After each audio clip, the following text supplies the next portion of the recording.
Isa sa greatest lesson ko siguro ngayong taon ay yung kung hindi naman talaga para sa akin, hindi naman dapat pilitin. Kasi minsan habang pinipilit natin yung mga bagay, lalo lang lumalayo. Tsaka, nasimulan ko at natapos ko namang ako mag-isa eh. Kaya ko naman pala. At alam kong kakayanin ko rin ulit. Kung may dumating,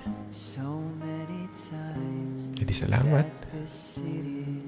Pero kung wala, ayos lang. Friendly face, a lonely place.